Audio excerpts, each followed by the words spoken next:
മരുഭൂമിക്ക് നടുവിൽ 400 വർഷത്തിലേറെയായി ഒറ്റയ്ക്ക് നിൽക്കുന്ന മരമാണ് ഷജറത്ത് അൽ ഹയാത്ത്. ബഹ്റൈനിലെ വരണ്ട സഖീർ മരുഭൂമിയിലുള്ള ജീവന്റെ മരം എന്ന അർത്ഥമുള്ള പേരിട്ടിരിക്കുന്ന ഈ മരം പ്രോസോപ്പിസ് സിനറേറിയ ഇനത്തിൽപ്പെട്ടതാണ്. ഏകദേശം 9 മുതൽ 10 മീറ്റർ ഉയരമുള്ള ഈ മരം ശുദ്ധജല സ്രോതസ്സുകൾ സമീപത്തില്ലാത്ത ഒരു ചെറിയ മണൽ കുന്നിന് മുകളിലാണ് വളരുന്നത്. ചുറ്റും പച്ചപ്പൊന്നും തന്നെയില്ല.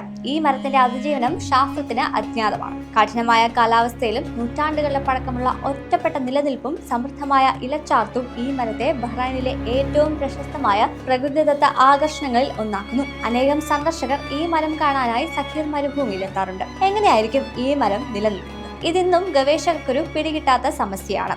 വിശാലമായ വേരുപടങ്ങളിലൂടെ ഭൂമിക്കുള്ളിൽ ആഴത്തിലുള്ള ജലസ്രോതസ്സുകളിൽ നിന്ന് ജലം കണ്ടെത്തുന്നുവെന്നാണ് പ്രബലമായ ഒരു വിശ്വാസം. ഈ മരത്തിന്റെ വേരുകൾ 50 മീറ്റർ ആഴത്തിൽ വരെ പോയിട്ടുണ്ടെന്നും ശാസ്ത്രജ്ഞർ കണക്കാക്കുന്നു.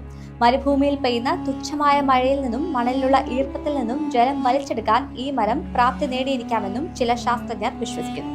എന്നാൽ ഈ വിഷയത്തിൽ കൃത്യമായൊരു വിശദീകരണം നിലവിലില്ല. ഈ അനിശ്ചിതത്വം പല ഐതിഹ്യങ്ങൾക്കും വിശ്വാസങ്ങൾക്കും വഴിവെച്ചിട്ടുണ്ട്. മരത്തിന് ചുറ്റും നടത്തിയ പുരാവസ്തു ഗവേഷണങ്ങളിൽ നൂറ്റാണ്ടുകൾ പഴക്കമുള്ള ജനവാസ കേന്ദ്രങ്ങളിലെ അവശിഷ്ടങ്ങളും പുരാവസ്തുക്കളും കണ്ടെത്തിയിട്ടുണ്ട്. ഈ പ്രദേശം ഒരു കാലത്ത് സജീവമായ മനുഷ്യവാസത്തിന് സാക്ഷ്യം വഹിച്ചിരുന്നു എന്നതിന്റെ സൂചനയാണ് ഇത്. ബഹ്റൈൻ തലസ്ഥാനം മനാമയിൽ നിന്ന് 40 കിലോമീറ്റർ അകലെയാണ് ഈ മരത്തിന്റെ സ്ഥാനം. ബഹ്റൈനിലെ ഏറ്റവും ഉയർന്ന ഭൂമേഖലയായ ജബൽ ദുഖാൻ ഈ മരത്തിന് 6 കിലോമീറ്റർ അകലെയാണ്.